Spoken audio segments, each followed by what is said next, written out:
assim, né? Não, então, a gente, na verdade, eu acabei de botar ao vivo, a gente vai ao vivo, mas ninguém sabe desse link. Talvez alguma pessoa que esteja próxima consiga verificar, né, da militância do pessoal, etc., mas que já estão antenados.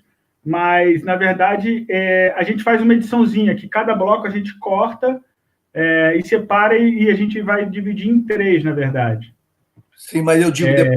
E a gente manda em 3 depois partes. passa o link, né? Claro, claro, sim. Para divulgar, né? Sim, sim. Eu vou só botar aqui.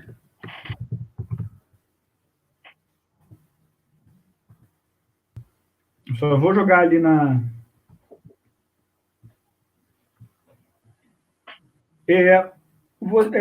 O professor, só para confirmar, então o senhor é doutor em sociologia e professor da UERJ, UCAM, Unicamp e também da Universidade da Colômbia e da Universidade de Virgínia. Esse que é o seu currículo? Olha, não, meu doutorado é em ciência política, eu sou professor aposentado da UERJ e agora professor visitante da UFRJ.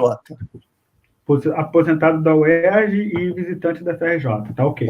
E o resto é coisa de Harvard, Columbia, Virgínia e tal. Eu fui visitante, professor visitante, mas a minha inscrição profissional, eu sou antropólogo e cientista político, professor da UFRJ visitante, aposentado da UERJ, fui professor da Unicamp e tal, mas, enfim, não importa. E deixa o senhor de lado, né, Rodrigo? Pelo amor de Deus. Não, sim, eu falei, depois eu acho que realmente não merece pela sua jovialidade. Bom, vamos entrar, então? Quando você quiser. Tá ok.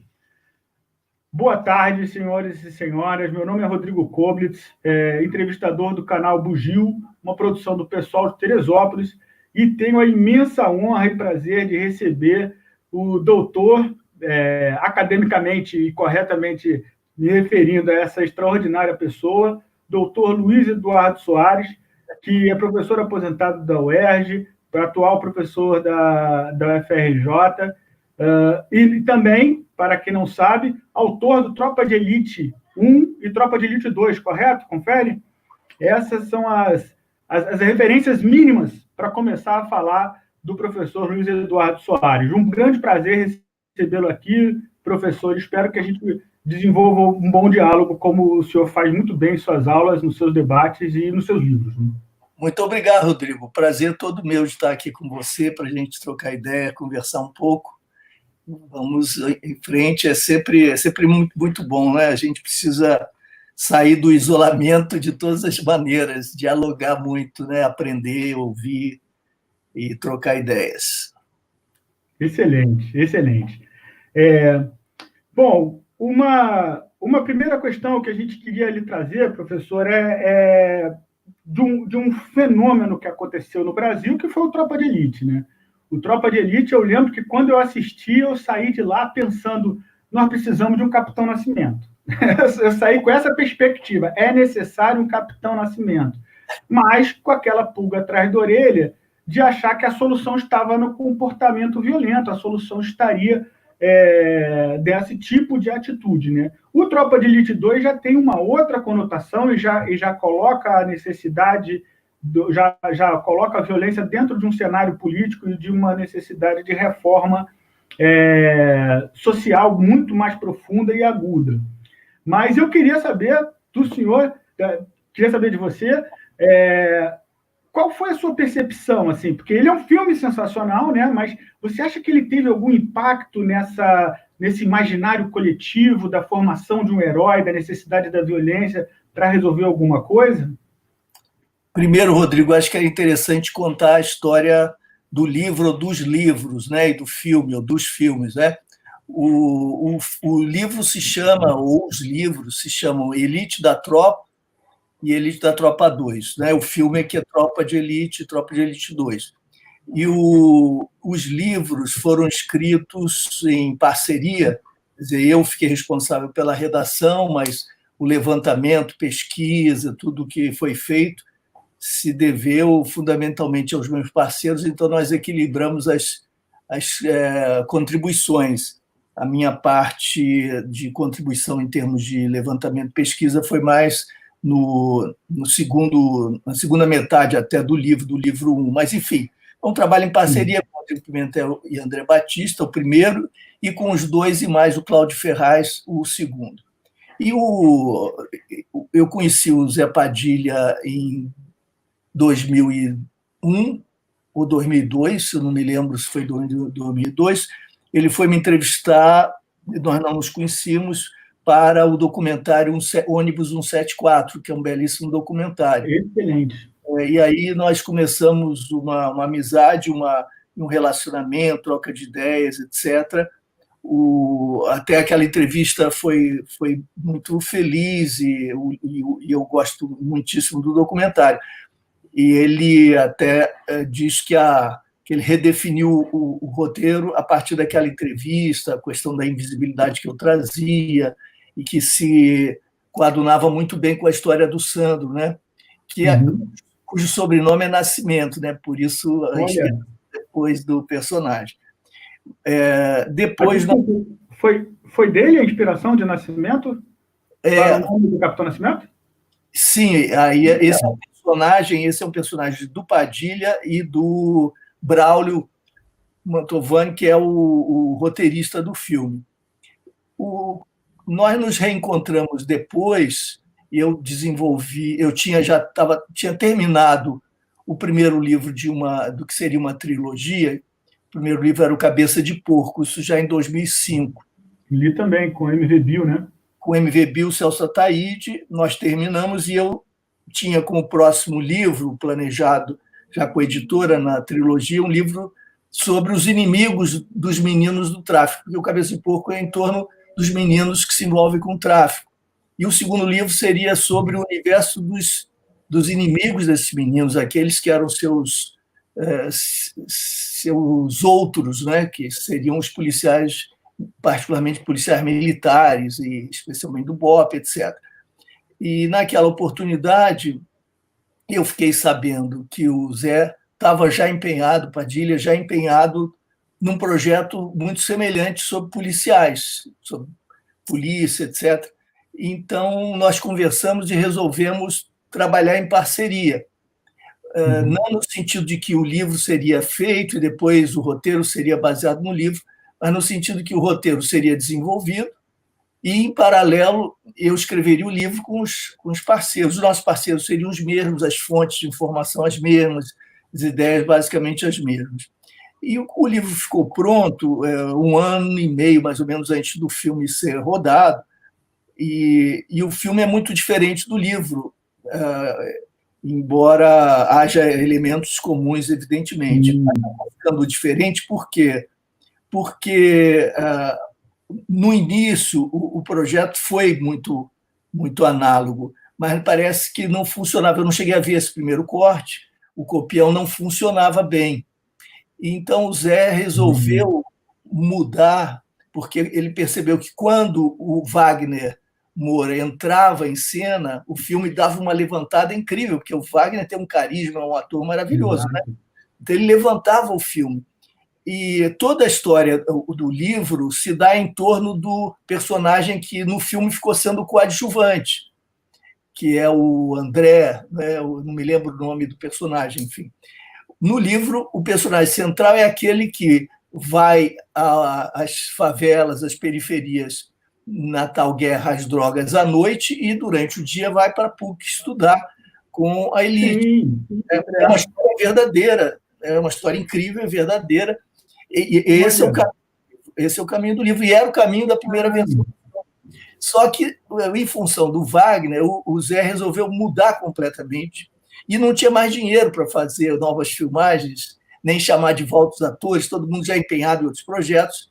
E o que sobrou, então, como alternativa? Aí mostra a genialidade do Daniel Rezende, o montador, o editor, e também do Zé e do Braulio, que conseguiram reconfigurar tudo. Então, eles resolveram redesenhar a história para que a história seguisse o personagem que passou a ser o protagonista. Eu não sabia dessa. Não existe Capitão Nascimento no livro. Entende? Não sabia dessa. Não sabia dessa. Eu não li o livro. No livro não existe esse personagem. No livro as histórias são verdadeiras, mas com, enfim, deslocamentos diversos, nomes outros, para exatamente impedir a identificação. E o filme decola na direção da ficção mesmo. E aí o filme funcionou muito bem dessa outra maneira. Como é que eles puderam, então, resolver o problema sem dinheiro, sem os atores e tal? Eles gravaram o que a gente chama o voice-over, né? Que é aquela narração. É a narração do Wagner, que costura a história na falta da possibilidade de regravar, de fazer novas tomadas, novas cenas. Então, é o mesmo copião reeditado, né? E assim saiu o filme. E como é que a coisa acontece em relação à narração, em relação ao Wagner? Quando o livro estava sendo lançado, em 2006, eu tive uma ideia, porque a coisa do lançamento, né, Rodrigo, vai ficando muito chato, a gente acaba obrigando os amigos a ficarem naquelas filas longas, né? E eu tive a ideia da gente fazer uma leitura, de atores fazerem leituras de capítulos do livro, trechos do livro. E apresentei a ideia ao Domingos de Oliveira, que era amigo meu, muito amigo, grande figura, que faleceu no ano passado, acho que foi ano passado, né? Se não me engano. Enfim, está tão próximo do Domingos que eu até perco a dimensão do tempo. E o Domingos, generosíssimo como ele era e muito criativo, ele logo topou a ideia, achou ótimo, etc. Quando a gente estava chegando, a coisa assim de 10 dias do lançamento, ele me liga, o Domingos, dizendo: rapaz, os atores estavam gostando muito, a gente estava empolgado, mas o pessoal achou melhor tirar o time de campo, porque o pessoal está com temor de que haja um atentado na livraria. Olha! Porque já o livro estava cercado de ameaças de todo tipo, artigos no jornal por parte de oficiais da PM já nos agredindo e ameaçando antes do livro sair, antes de terem, inclusive, lido o filme, porque já tinham saído algumas reportagens, coisas assim, com alguns trechos, isso já foi suficiente para criar toda uma tensão. E, então, o pessoal resolveu não fazer a leitura. Aí eu disse: olha, Domingos, é claro que eu compreendo, eu acho que não vai haver nenhum problema, mas eu compreendo o temor, evidente, respeito, então eu solicitaria a você a gentileza para que nós não fiquemos de mãos abanando, não é? Que você, quem sabe, grave uma leitura, né? Escolha algum ator ou atriz, no caso, o ator, porque era um livro muito masculino, com muitos personagens masculinos, escolha um ator e faça uma leitura de trecho, aí nós vamos ficar com uma trilha sonora no lançamento. Bom, quem é que ele chamou? Wagner Moura. E o Wagner fez uma leitura maravilhosa de alguns capítulos que o Domingos escolheu. Então, nós estávamos no lançamento, ouvindo de fundo as leituras do Wagner, e o Zé Padilha chegou e, ouvindo aquilo, ele me disse: rapaz, achei a minha voz, encontrei a voz que ele estava procurando, né?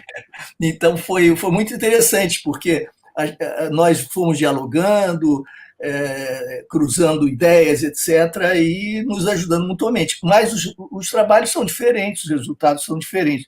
E agora, então, indo ao ponto, o filme foi muito surpreendente a receptividade, porque... E olha, Rodrigo, como isso é interessante, né?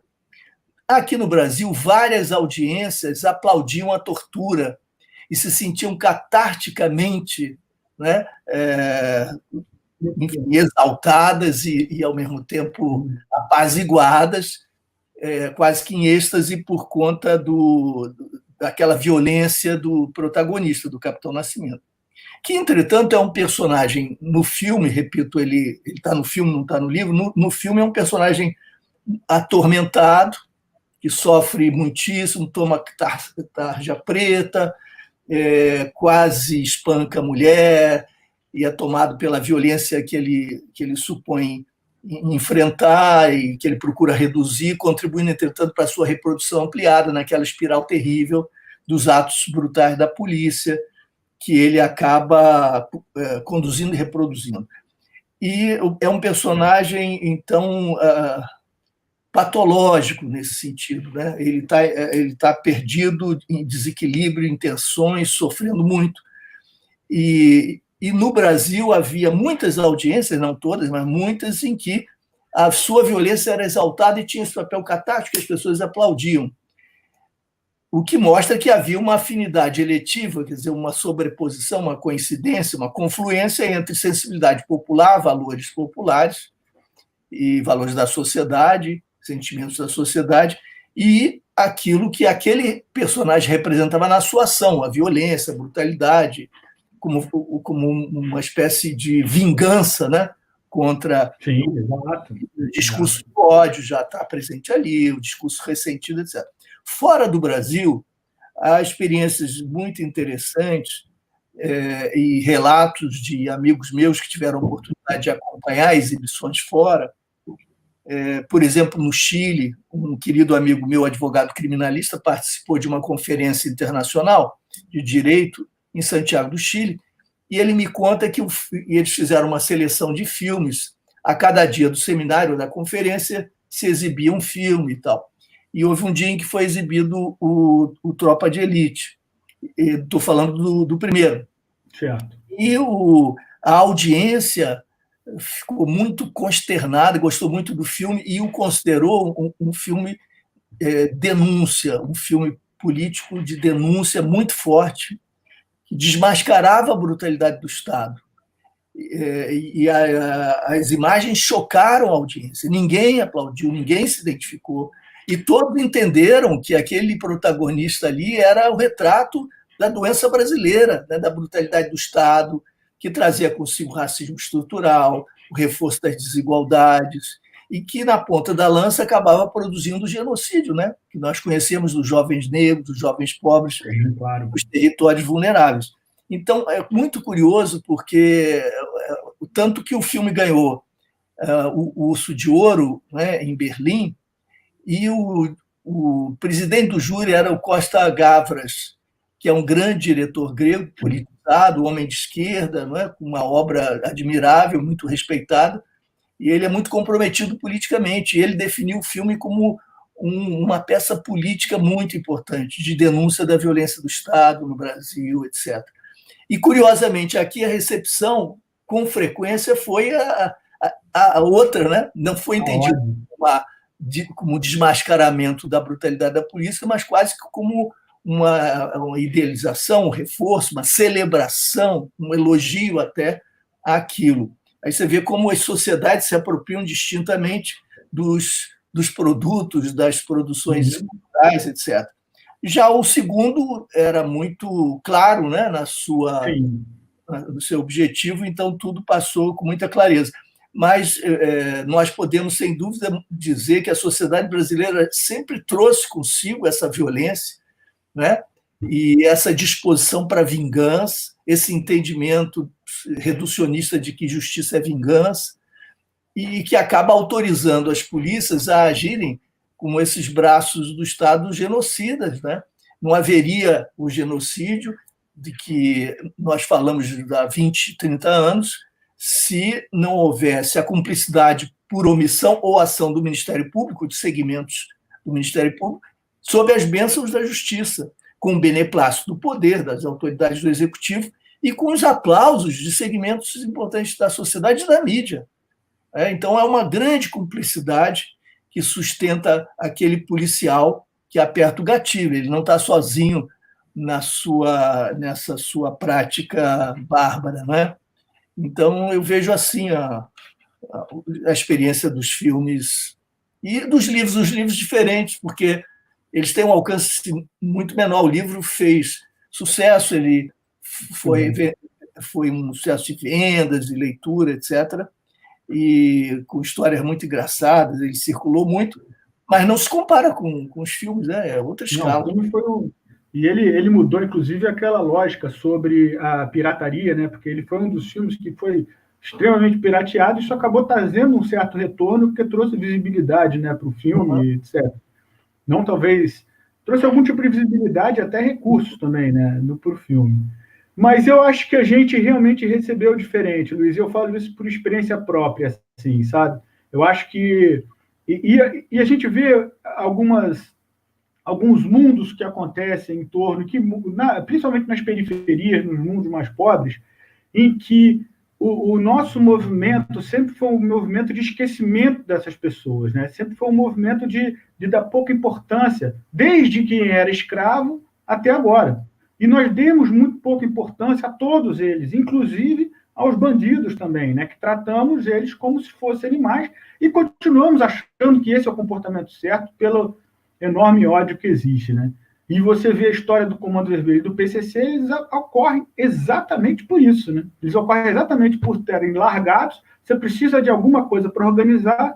Quem se organiza são essas facções que vão para as favelas e acaba organizando a favela, acaba organizando a comunidade e determinando as regras sociais na comunidade e cumpre o papel do Estado. E aí eu queria tipo, fazer uma segunda pergunta, Luiz, que é sobre esse livro aqui. Esse aqui eu achei ele fantástico. O Brasil e seu duplo, eu achei ele assim uma síntese do que está acontecendo. E nesse livro aqui você coloca a situação da formação do eles, né? Nós estamos juntos aqui, mas para a gente se sentir junto, a gente precisa ter algum eles que estão atacando a gente. E eu queria lhe fazer essa pergunta, assim, dentro desse cenário de que hoje você tem Comando Vermelho, PCC, essa turma se tornando o papel do Estado, como é que a gente, enquanto sociedade, olha para outras pessoas ou outros grupos, como os fascistas, por exemplo, e falam, eles são um mal que precisa ser combatido porque eles não vão ter a resposta para a nossa fome, não vão ter a resposta para a nossa necessidade psicológica, social, de amabilidade, de viver em comunidade. Desculpa, estendi muito na pergunta, mas se você pudesse tecer algum comentário sobre isso, que você tece, né? Você escreve um livro sobre isso, mas por gentileza. Claro, claro. Então, retomando o ponto do eles, eu costumava ficar muito curioso quando ouvia isso, bom, a vida inteira, mas, sobretudo, eu comecei a pensar que isso poderia ser até objeto de pesquisa nos anos 80, meados dos anos 80. Andando de táxi, era comum eu ouvir os motoristas, ver e ouvir os motoristas dizendo assim: você está vendo aquilo ali, passando por algum lugar abandonado, ou qualquer coisa assim, maltratada? Está vendo aquilo ali? Eu dizia, estou. Eles não querem saber. Pensa que eles estão aí? Não estão nem aí, eles não querem saber. Aí eu ficava pensando, curioso isso, né? Eles. Quem serão eles? Porque aparecia sempre. Bom, eu vivi algum tempo, alguns anos nos Estados Unidos, e lá eu percebia que não havia esse dispositivo discursivo, esse tipo de recurso expressivo que, a meu juízo, tinha um significado muito mais profundo e estava conectado a algo interessante, revelador da cultura brasileira, da sociedade brasileira. Não há uma cultura, nenhuma sociedade brasileira. Claro, nós temos as classes sociais, os grupos diversos, há uma diversidade imensa de todos os tipos, é claro. E as culturas também são processos dinâmicos, múltiplos, são babéis. Mas há alguns núcleos comuns, e me parecia que aí nós tínhamos alguma coisa bem brasileira e bem reveladora. Eu comecei a pensar e ouvir, verificar, vizinhos diziam a mesma coisa, eu provocava algumas conversas e isso saía muito naturalmente. Não, eles não estão nem aí, eles não querem saber, etc. Ou eles... É assim, né? Eles são... E aí eu comecei a perguntar, mas eles quem? E aí o taxista dizia, como se fosse alguma coisa autoevidente, como se a pergunta fosse até um pouco assim imprópria, sabe? Não está entendendo o que eu estou falando? Ora bola, eles, precisa explicar eles. Mas eles quem? São que os poderosos, os políticos, os empresários, os donos. É. É vago. É vago, são aqueles que estão no lado do poder, que estão lá nesse Olimpo, manejando as cordinhas, são os que podem e que, podendo, entretanto, não agem, não fazem. Por isso, aquilo ali, qualquer que seja o problema. Por isso, aquilo. Seguindo a conversa, e aí reduzindo as múltiplas conversas a uma espécie de conversa padrão, o que se seguia era o seguinte: eu percebia que não havia nenhum nós, nenhuma comunidade, não havia uma referência que unisse, do tipo nós da classe operária, ou nós negros, ou nós LGBT, ou nós mulheres, ou nós o que fosse, ou nós nordestinos, ou cariocas, ou nós da classe média, o que fosse. Não havia um nós. E não havia um nós, muito naturalmente, porque esse eles era muito vago e abstrato, não estava preenchido. Para que você fale de nós, você também tem de ter eles, e eles com uma densidade, com uma substância, com algum nível de precisão na definição, para que você anteponha a esse eles algum nós. O que são esses que estamos juntos no nós? Não há essa união, porque também eles lá são vagos ou uma indeterminação. Não é uma classe que domina, não são os políticos tais ou quais.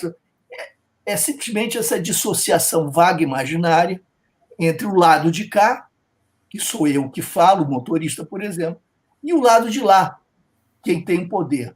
E o outro passo, na sequência dessa conversa, me levava a perceber que se tratava aí de uma alienação de poder, de uma terceirização do protagonismo.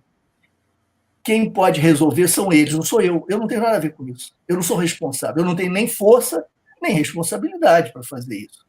Isso é com eles. Eles não tratam, não sou eu que vou. Imagina, não me diz respeito.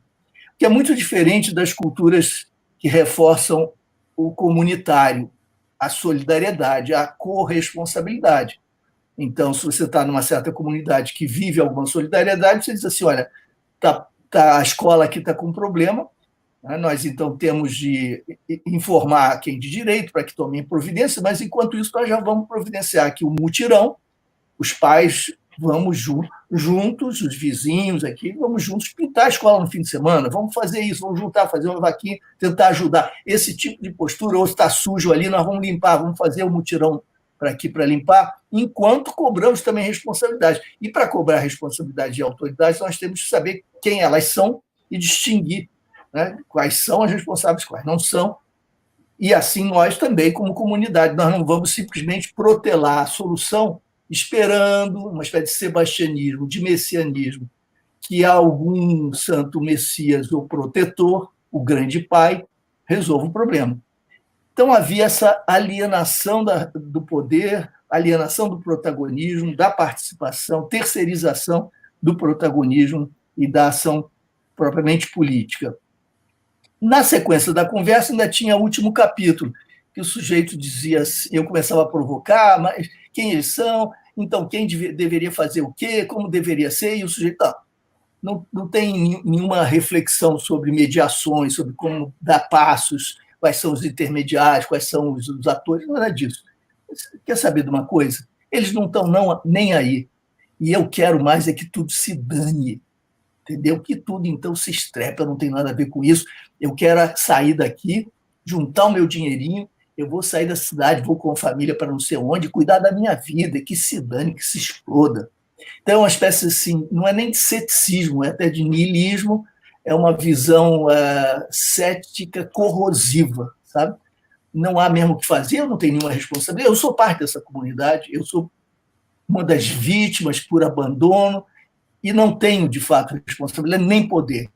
E a solução é ultra-individualista, porque isso tudo não está a serviço de uma crítica, nem da construção de alternativa. Isso é absolutamente despolitizado e despolitizante, porque é despotencializador e desresponsabilizador. Então, bom, eu vou cuidar da minha vida e que tudo mais se dane.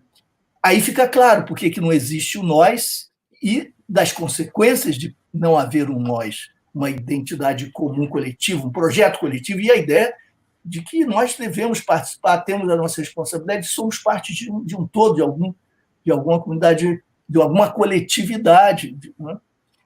Isso aí, então, me pareceu uma maneira bem interessante de penetrar a cultura política brasileira, de fazer um raio-x, de identificar alguns pontos importantes e, a partir daí, ir trabalhando. E aí eu volto até a escravidão, a processo de colonização no Brasil, na nossa história, marcada pela escravidão, pelo racismo estrutural, pela superexploração de classe, um desenvolvimento periférico, né, do capitalismo autoritário, de uma modernização conservadora, com as revoluções passivas, etc. Nós temos decisões pelo alto, não participação, nós temos um apartamento profundo, uma separação profunda entre Estado e sociedade. O Estado sempre ocupado pelo baronato, pelas castas e classes, pelos estamentos, os latifundiários, enfim, hoje os empresários do capital financeiro, né, que pilotam aí a agenda neoliberal, e, de outro lado, a sociedade, com as suas divisões internas diversas, aqueles que se privilegiam desse tipo de dominação, que são minoria, e a grande massa distante. Eventualmente há um curto-circuito, no sentido até positivo, um contato, um toque, né? Assim como tem Leonardo da Vinci pintou aquele quase toque do Adão com Deus, né? Na Capela Sistina, tem esse quase toque quando a grande liderança se conecta com a massa e você tem momentos populistas, momentos carismáticos e momentos de algum tipo de pactuação popular, com direitos trabalhistas, com redistributivismo, são os momentos mais democráticos e de valorização até da política, do executivo, dificilmente dos políticos parlamentares, desses setores intermediários, mas do executivo, que é quem resolve. No caso de Getúlio, no caso de Lula, por exemplo, então nós temos momentos excepcionais, mas que são, de fato, exceções, e mesmo assim não chegam a configurar uma mudança estrutural, né? São relações de proximidade, mas o Estado e a sociedade estão distanciados, e isso significa despolitização, e por isso nós podemos ter o fascismo, podemos ter a ocupação desse território vazio, desse lugar de eles, pelos aventureiros, né, e pelas patologias e pelos imaginários mais diversos, que vão reproduzindo esse tipo de configuração. Então, é essa a ideia, Rodrigo. E mesmo porque, né, se você não consegue definir o ele de uma forma muito apropriada, é fácil que alguém se aproprie desse discurso sem defini-lo também, né? Então, se alguém chega e fala que eles são os banqueiros, que apoiam o sistema financeiro, etc. e tal, isso fica distante, né? Como é que isso reflete naquele policial, naquele traficante, ou naquele chefe, ou naquela pessoa que me oprime? É muito longe, né? Portanto, quando você fala eles, é qualquer tipo de comportamento avesso ao que eu supostamente acho que é certo, né? Que é o padrão da família, etc. e tal, eu compro esse discurso. E aí vem aquela história. Existe uma forma hoje, Luiz, que você consegue enxergar da gente conseguir demonstrar quem somos nós, quem é que está do lado das pessoas, quem é que defende educação pública, saúde pública, renda mínima, ou então trabalho para todos, mas que quem tem como cerne da questão a melhoria de vida generalizada da sociedade, incluindo as pessoas que são, principalmente as pessoas que são desprovidas de recursos, etc. e tal, você acha que tem algum caminho aí para a gente conseguir construir esse nós sem ter esse outro lado da formação do nós, né, que é encontrar algum eles pouco dissonante, pouco bem definido? Você acha que tem algum caminho para isso? Olha, essa é a grande pergunta e eu não tenho uma resposta clara. Eu imagino que reste para nós a apresentação sempre de pautas populares que sejam capazes de sensibilizar a massa da população, né? Para que, enfim, essa conexão vá se estabelecendo entre quem se coloca numa posição de defesa da democracia, da radicalização democrática, em defesa da superação do capitalismo, em defesa das massas populares, contra o racismo estrutural, a homofobia, a misoginia, e a própria vida popular. É preciso encontrar pontos de interseção, isso é muito difícil nesse momento de hegemonia dos movimentos conservadores evangélicos neopentecostais, isso é muito complicado, embora haja ali uma variação muito grande, uma pluralidade muito grande, a gente não possa estigmatizar, né, esse conjunto, nem simplificar a riqueza que há aí, mas acho que é muito difícil encontrar esses pontos de conexão num momento assim regressivo, conservador, etc. Então, por um lado, buscar pautas comuns, né? Pensar duas vezes antes de enunciar um discurso, né? Qual é o discurso nosso? Nós não podemos trair as nossas ideias, nossos valores, mas nós temos de procurar sempre uma forma de comunicação para que, mesmo havendo a divergência das massas populares com o nosso discurso, ele seja compreendido e possa ser objeto de argumentação, de algum tipo de troca democrática. Por outro lado, se a gente não contar com a própria participação da massa da população, dos seus agentes diários, cotidianos, engajados na sua vida, nós não vamos ultrapassar essa barreira. Quer dizer, eles é que têm que vir de onde estão, acabar com essa alienação do protagonismo, acabar com essa terceirização do protagonismo, deixar de falar do eles vago, definir quais são os inimigos, no sentido dos adversários, ou até mesmo, eventualmente, inimigos, como é o fascismo, e construir o nós em torno de um projeto coletivo compassivo e generoso. Isso tem de vir. Exemplo, tem um rapaz que me surpreendeu, que é uma liderança espontânea do movimento contra a uberização, em defesa dos entregadores. Eu vi esse cara. Tem algumas coisas impressionantes. São pessoas, são trabalhadores, mas têm uma consciência refinada, crítica, clara, e que estão construindo junto ali no dia a dia do trabalho. Ele não está falando em nome dele, porque ele de fato, organicamente está representando que ele é um deles. Na medida que for reconhecido, ele vai avançando. Nós precisamos disso. O PT nasceu assim. Lula era um trabalhador metalúrgico, uma liderança sindical. Então, se nós não contarmos, se nós ficarmos só na classe média, com intelectuais, professores, profissionais liberais, e cumprimos o nosso papel, o papel possível, mas não substituímos as lideranças populares organicamente forjadas, né? Se nós ficarmos só nesse estado intermediário, nós não vamos avançar. Você vê o caso Marielle, é um caso extraordinário, que tem origem popular, ela tem o itinerário de quem cresceu na favela, de quem vivenciou tudo aquilo, traz consigo essa marca, isso é muito importante, né? O próprio Lula, ele é o migrante, a família de imigrante, é o retrato do povo brasileiro, né? O sofrimento da migração, da exploração do trabalho, a experiência sindical, isso lhe confere não só um simbolismo grande, mas uma capacidade em toda digamos, a gênese de formação da sua liderança do PT. Depois, o problema é que, quando se chega ao poder em nome da massa da população e de propostas de radicalização democrática, não é possível fazer o mesmo, né, e trair expectativas. Aí é que é o problema, né, porque há uma aposta da população. Vamos apostar, vamos ver como é que é ser diferente, né? E aí você vê mais do mesmo, aí é uma frustração muito grande. Não estou dizendo que até o Lula tenha sido mais do mesmo, acho que ele deu contribuições muito importantes, mas evidentemente insuficiente.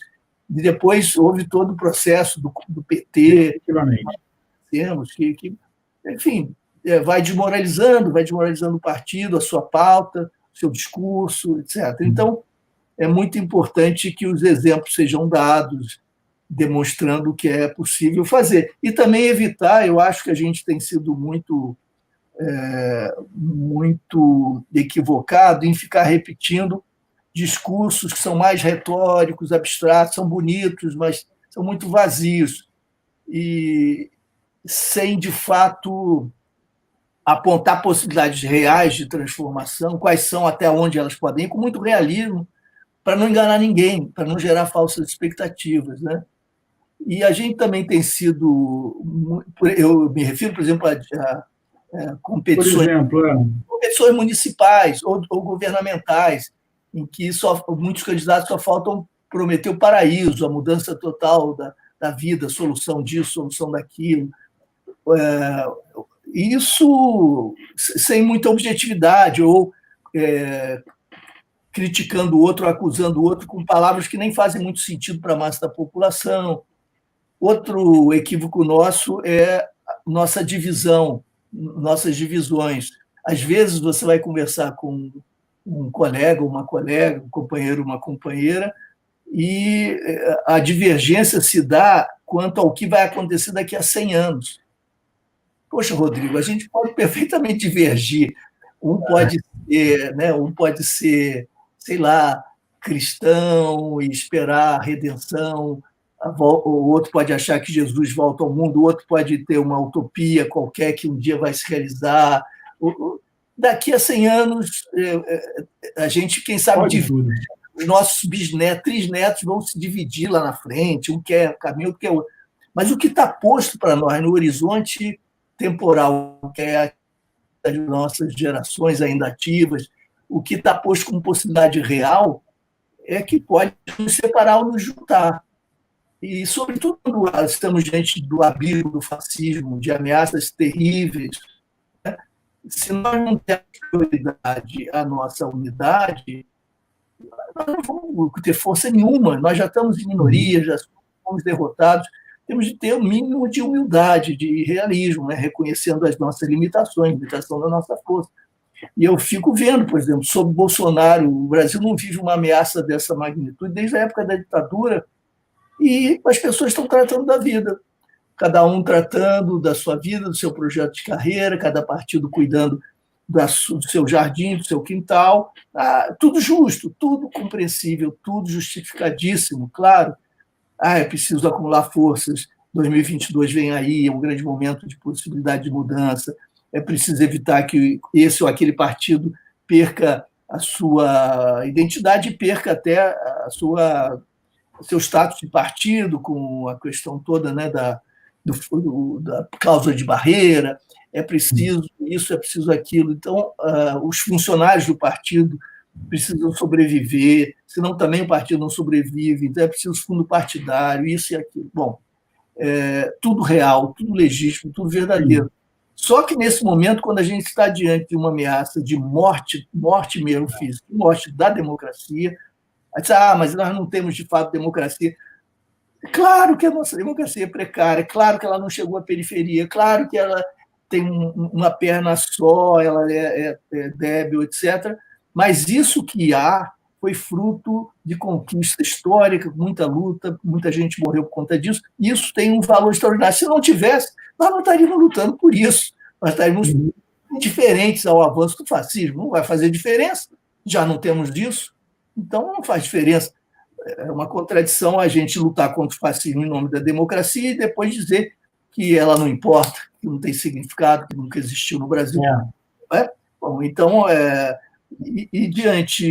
diante do Bolsonaro, eu vejo que as pessoas os partidos estão continuando nos seus itinerários próprios e tal, brigando uns com os outros, ocupando os espaços aqui e ali, sem um imenso esforço que eu imaginei que até poderia, dessa vez, existir, eu defendo isso há tanto tempo, mas agora cheguei a achar que talvez pudesse acontecer, em função do reconhecimento que as pessoas têm sobre a gravidade do momento.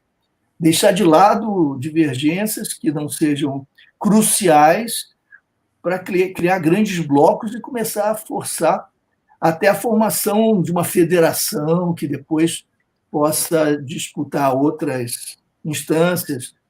Pode nem haver, né, Rodrigo, eleição em 2022, a gente ficar pensando em 2022, sim, pode existir isso, se a gente pode acabar. E se a democracia não sobreviver, né? Não, eu acho que a gente acho que a gente corria mais um risco há um tempo atrás, mas eu também não sou muito bom de avaliar cenário nacional. Eu estou muito focado na política aqui do município de Teresópolis e rebate um pouco com o que você fala, porque, na verdade, assim, eu não queria estar preocupado agora com política municipal, porque nós estamos com uma coisa muito maior na nossa cabeça. Nós temos uma doença aí que continua matando gente e não tem perspectiva disso diminuir, né? A diminuição está se dando quase que por gravidade, né? Assim, o Estado está fazendo poucas ações para que isso aconteça. E aí a gente volta para essa pauta municipal, que é essa discussão do ponto de ônibus, que é a discussão da quantidade de emprego que aquela obra ali não são números de bilhões, né? Mas é aquela obra ali de 500 mil reais, consegue gerar quantos empregos? Aí você vai pontuando, né? A gente aqui é de Teresópolis, então é uma cidade pequena, né? Média, né? 180 mil habitantes, a gente fica muito focado nisso. E eu queria tentar fazer um gancho disso com uma divergência que você teve com o Glauber há pouco tempo sobre o fato de ir para a rua e tentar pensar no nós, né?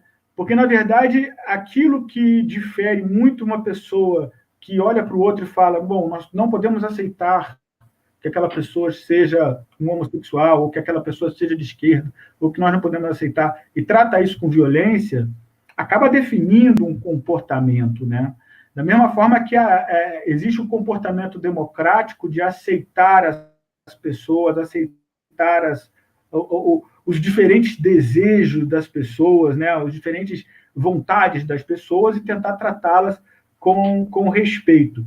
E eu queria saber se você teve alguma reflexão, como você fez a defesa de que nós não fôssemos às ruas, porque o nosso comportamento agora teria que ser um comportamento de precaução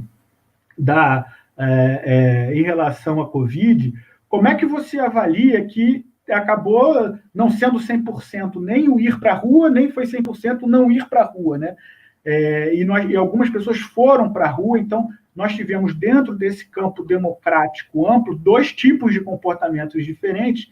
E se você pudesse um pouco, Luiz, avaliar qual a consequência desse comportamento, e não só na esfera do campo da democracia, mas no esfera também do rebatimento que teve de deixar o Bolsonaro um pouco mais acuado, deixar o fascismo um pouco mais com o pé atrás. Como é que você refletiu isso depois daquele domingo?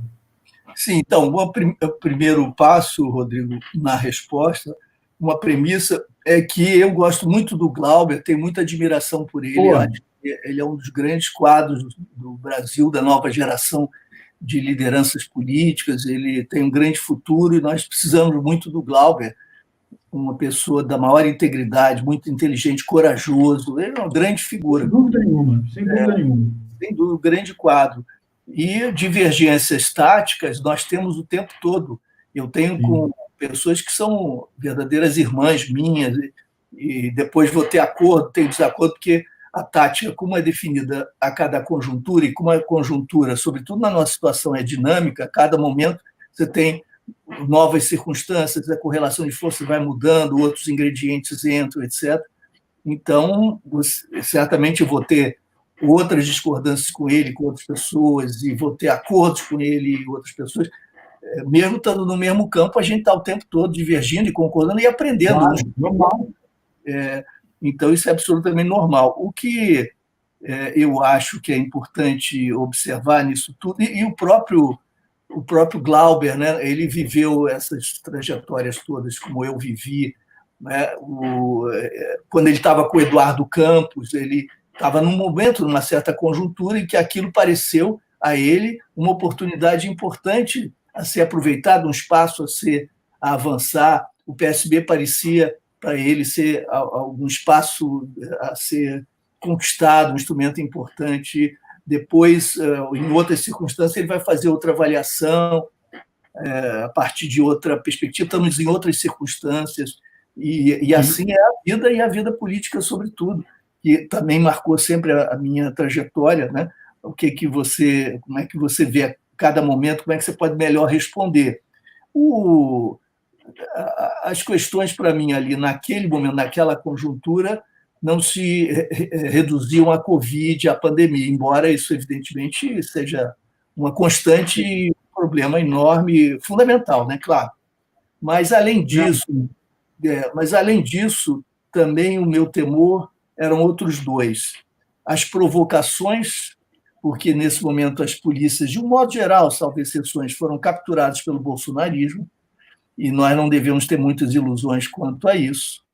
E isso pode ter várias implicações. Nós não sabemos exatamente, ninguém sabe. Eu acho que quem disser que sabe, ou está mal informado ou está mal intencionado, porque não é possível. São muitas realidades diferentes no país e no interior das polícias, que são muito numerosas, tem contingentes enormes, há também muitas variações. Né? Ontem, ou anteontem, o coronel, acho que é Glaucio, o nome dele, se não estou enganado, que é uma figura respeitável, abandonou a posição que ele tinha de ser, acho que vice-presidente da Associação de Oficiais da Polícia Militar, porque as bases eram bolsonaristas e ele não estava mais conseguindo lidar com aquela situação. Né? Saiu noticiado na Folha, teve alguma repercussão. A situação é grave.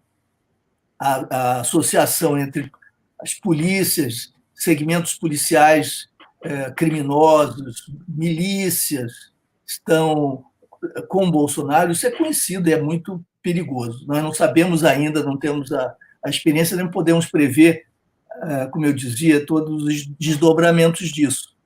Né? Porque, você me permite uma digressão, há 3 possibilidades de golpe ou de regressão institucional, de ruptura.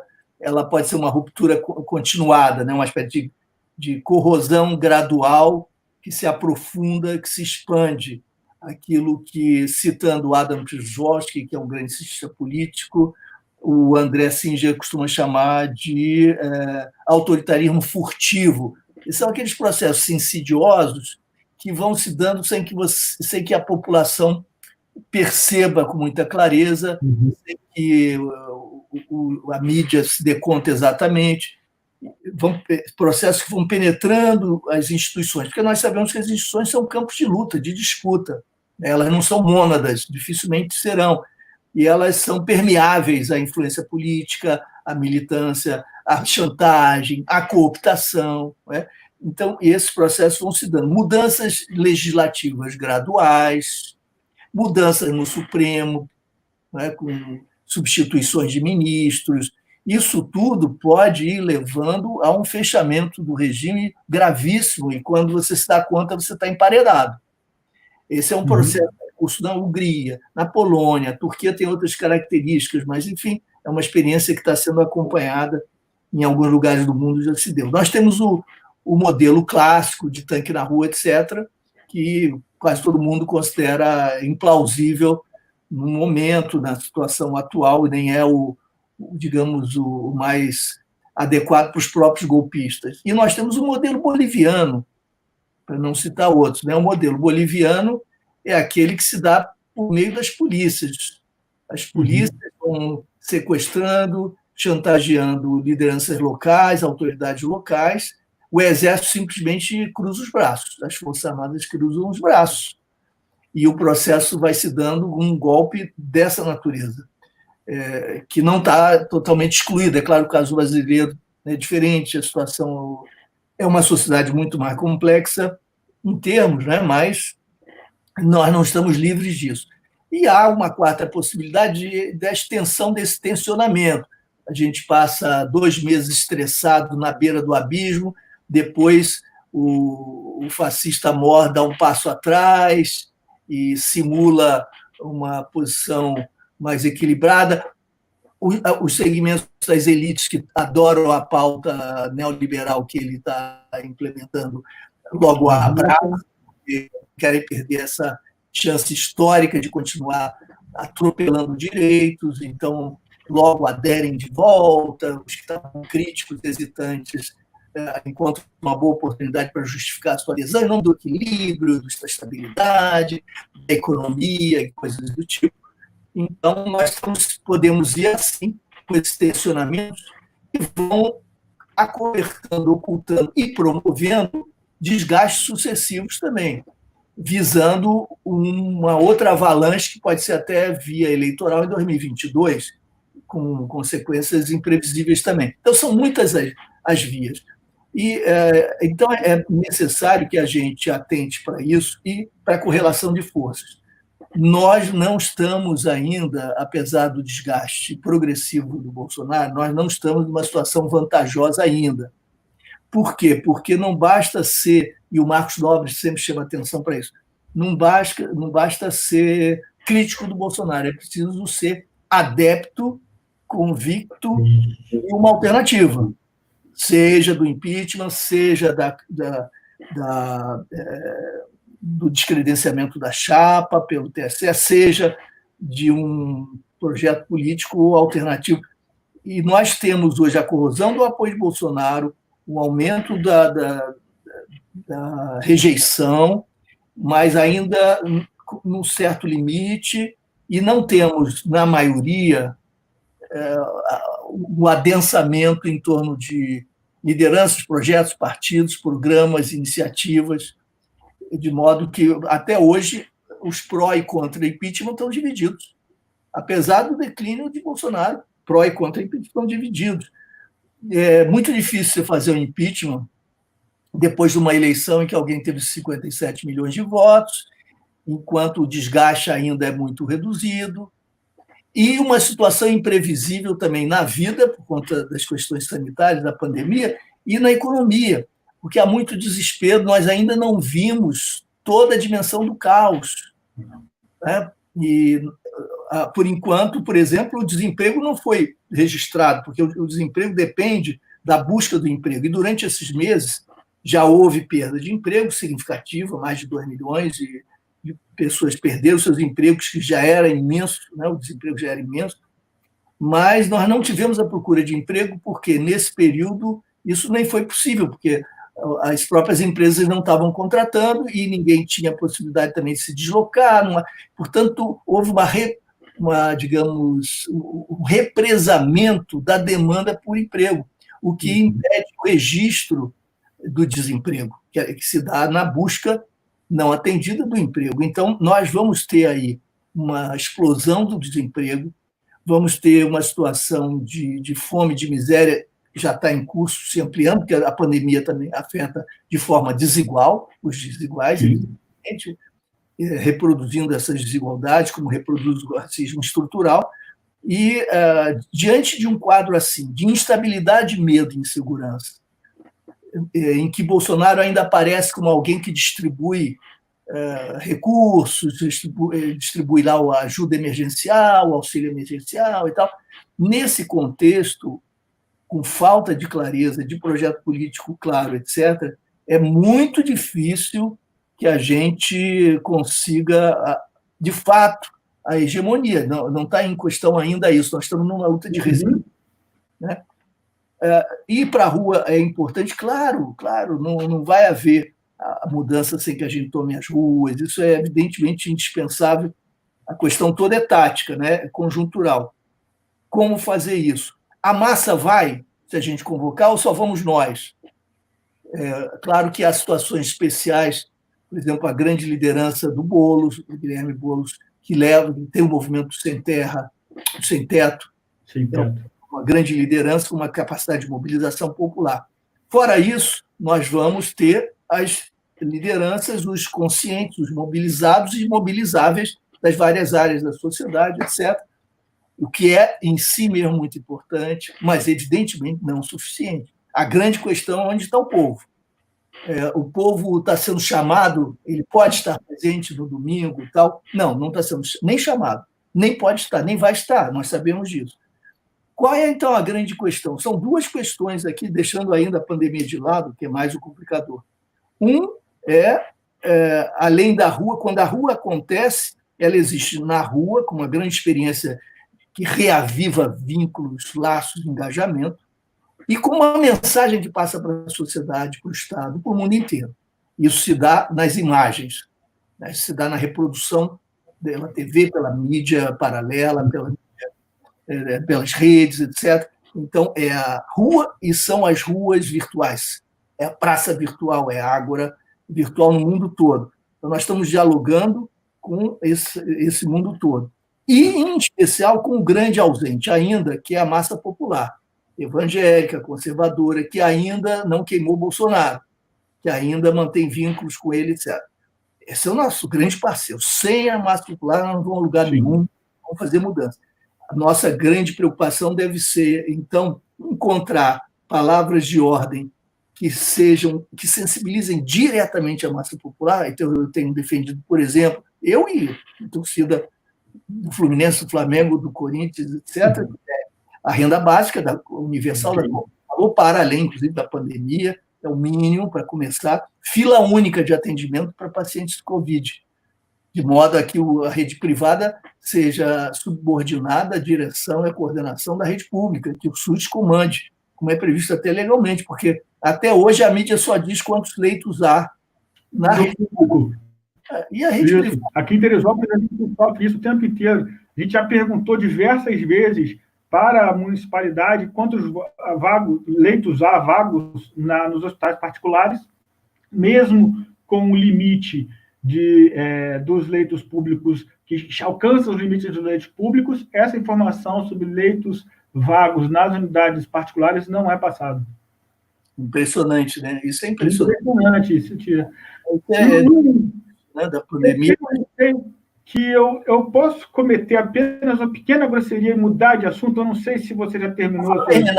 Você não por favor, então. Eu estou trazendo vários ingredientes. Então, qual é o temor da provocação? Eu falei de vários ingredientes.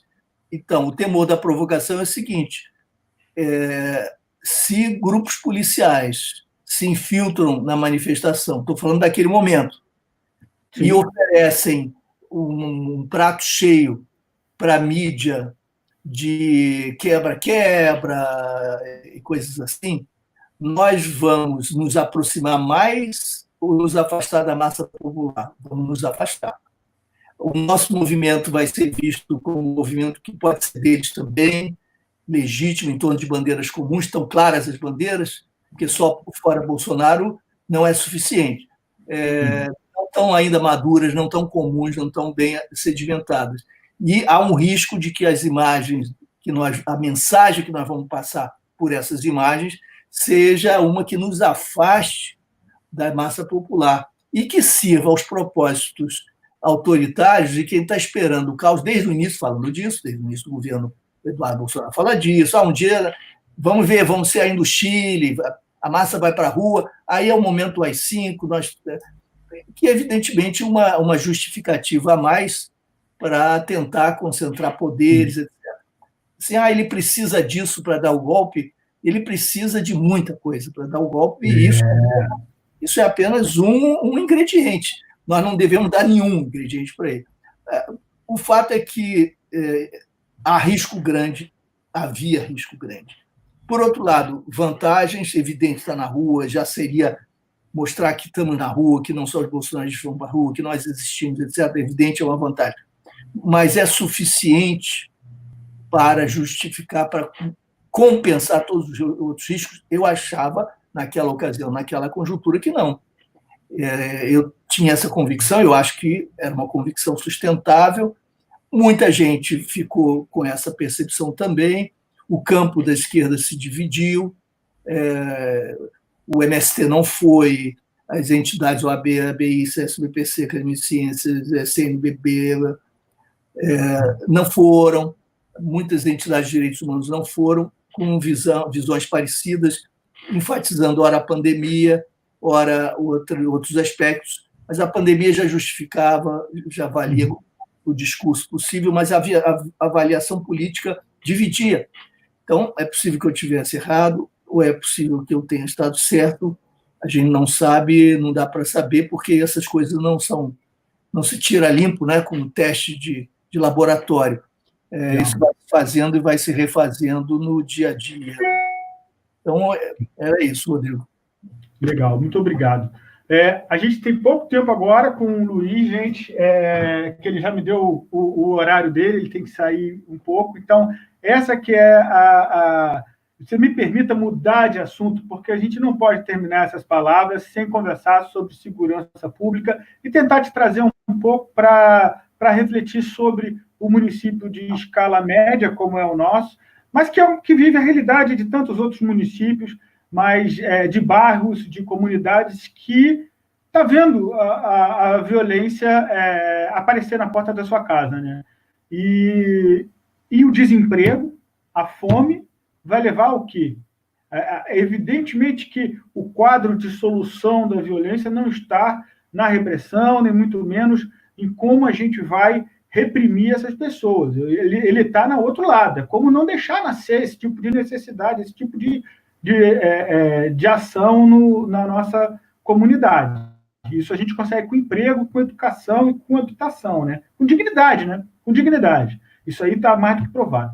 Entretanto, existe potencialmente algumas coisas que se pode fazer para você tentar melhorar a qualidade da segurança numa escala municipal, numa escala menor, que não seja essa toda de reformulação do Estado. E o Luiz escreveu esse livro também, que eu acho fantástico, O Desmilitarizar, que ele traz uma tese aqui, aliás, algumas teses, né, sobre reformulação da polícia, do artigo da Constituição, etc. Outro livro fantástico que eu achei. Mas você traz uma figura que eu queria, se fosse possível você comentar, era sobre a figura daquela segurança que é feita no bairro.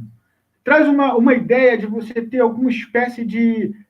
você usa esse termo no livro, que é o de xerife, né? Mas é muito mais do que isso, né? É um cara que entende socialmente dos problemas daquele bairro e que ele está associado a todas as questões acerca da violência daquele bairro, né?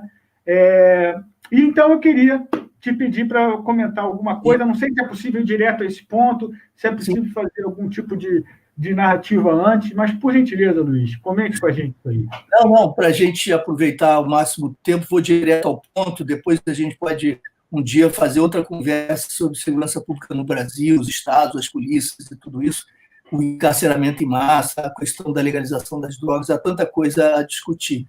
Mas indo direto ao ponto, se nós pensarmos no...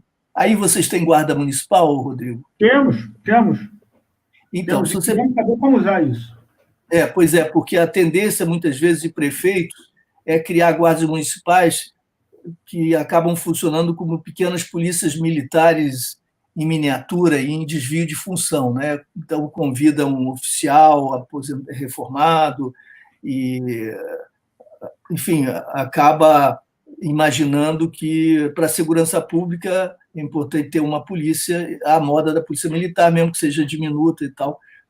Se a polícia militar já não funciona, se ela já é um desvio do Exército, né, uma reprodução desviada do Exército e com tantos equívocos, imagina a réplica da réplica, aí nós vamos para o desastre, né?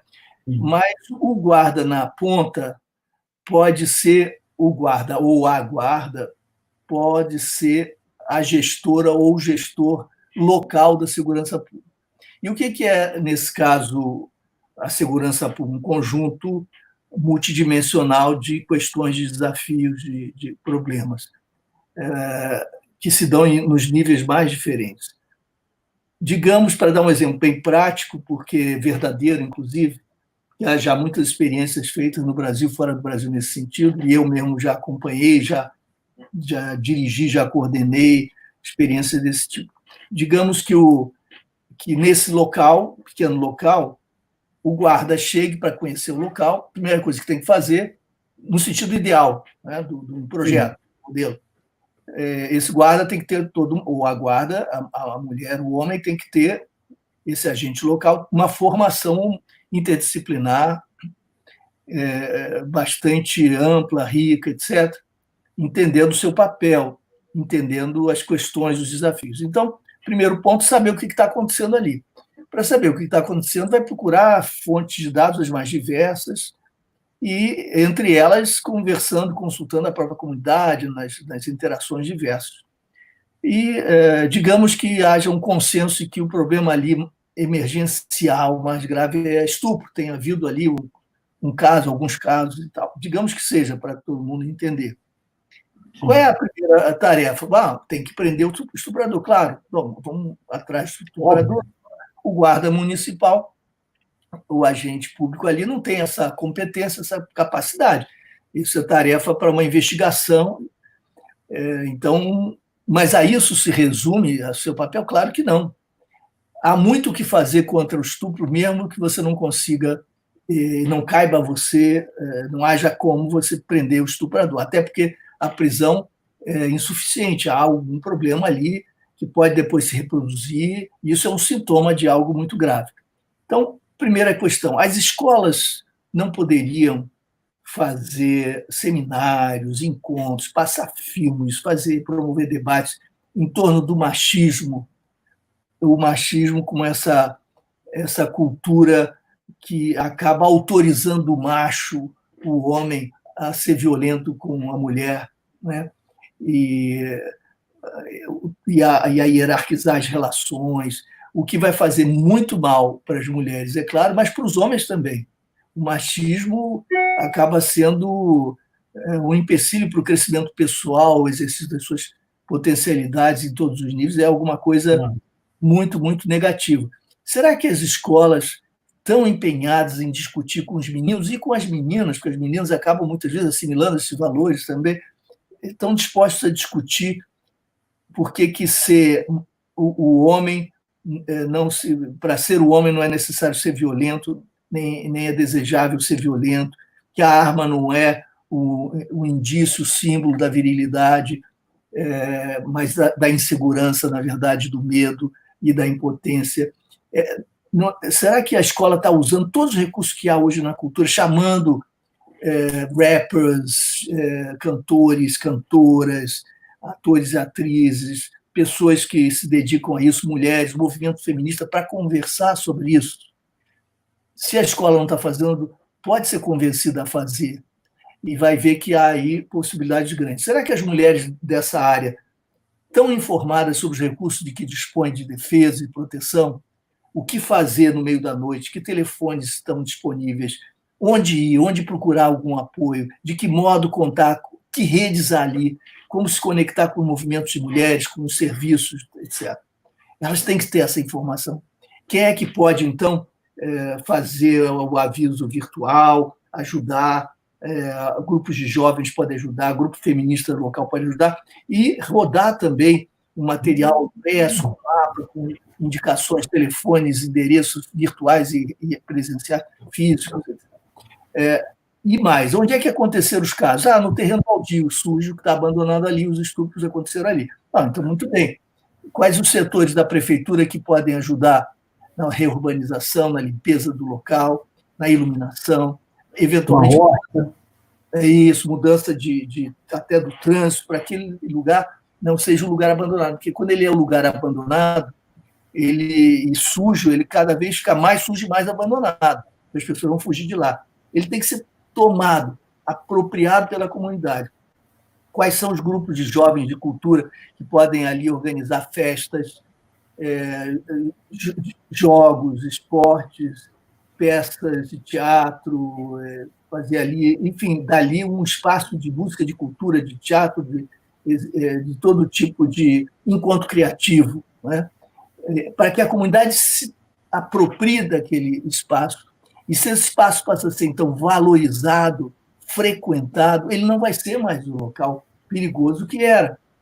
Olha, veja que essa comunidade, depois desse trabalho do gestor local de segurança pública, que não fez nada, ele só deu sugestões, colocou um em contato com o outro, ele não é vereador, não substitui vereadores, não substitui as lideranças dos movimentos, ele simplesmente é um facilitador que cruza áreas diferentes da prefeitura, o outro setor policial, aqui o pessoal da escola, fazendo articulações. Por quê? Porque conhece boas práticas, porque estudou experimentos muito bem-sucedidos para cada tipo de problema no Brasil e fora do Brasil. E sabe o que funciona, em geral funciona, com adaptações locais, com protagonismo local. E quando essa pessoa, então, se retira ou cumpre essa parte do trabalho, a comunidade está melhor ou pior? Ela está melhor.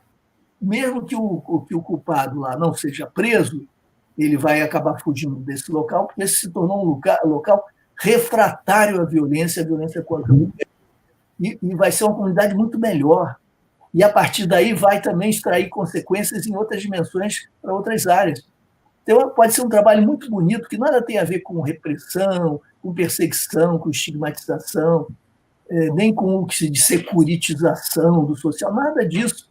É simplesmente uma apresentação de um repertório interessante de alternativas que há, e que, se houver iniciativas bem coordenadas, e a coordenação depende da articulação entre os próprios agentes locais e o guarda gestor local da segurança pública, proporciona, facilita, oferece isso. Eu já vi experiências lindas, com grande sucesso, isso se faz em pouco tempo e tem um rendimento muito maior do que aquilo que custa fortunas, aí vão comprar câmeras e vão comprar... Isso. A primeira coisa que se faz é isso, comprar câmera para lado. Então, há muito mais a fazer, portanto, e os guardas municipais, e não apenas, né, outros podem cumprir essa função, mas tem uma guarda municipal, então os agentes e as agentes, bem treinados, com uma boa orientação, podem ser bons gestores locais da segurança pública, entendendo os problemas, colocando caminhos de solução, sugerindo articulações. É muito interessante. Há um campo grande aí para desenvolvimento. Sem dúvida nenhuma. Essa foi uma da sua proposta. Assim, eu gosto muito dos seus livros, sou fã seu, Luiz, vou te falar. Mas essa proposta específica, eu acho que ela traz a luz para um problema aqui, que está do nosso lado, e que eu senti isso, sabe? Que a gente pode resolver. Você quer tecer seus comentários finais, Luiz? Eu acho que a gente já está no seu tempo, né? Então, por favor. Sim, eu só tenho a te agradecer, Rodrigo, me colocar à disposição para a gente voltar a conversar, seguir aí o nosso papo. Desejo muito sucesso a vocês em Teresópolis. E as disputas municipais acabam sendo muito importantes. O que eu acho é que a gente, quando eu falei que a gente às vezes acaba se equivocando, se perdendo, seguindo a vida agora para a disputa prefeitura, não no sentido de depreciar o município, que eu acho um espaço fundamental, mas no sentido de criticar o fechamento sectário e a dificuldade que às vezes a gente cria artificialmente para articular alianças mais amplas em torno de um projeto comum, porque em Teresópolis ninguém vai fazer a revolução, ninguém vai instalar o socialismo, mas pode haver aí avanços muito importantes para melhorar a qualidade de vida, que comecem a alterar a relação da massa popular com a política, o que pode ser relevante para o socialismo algum dia.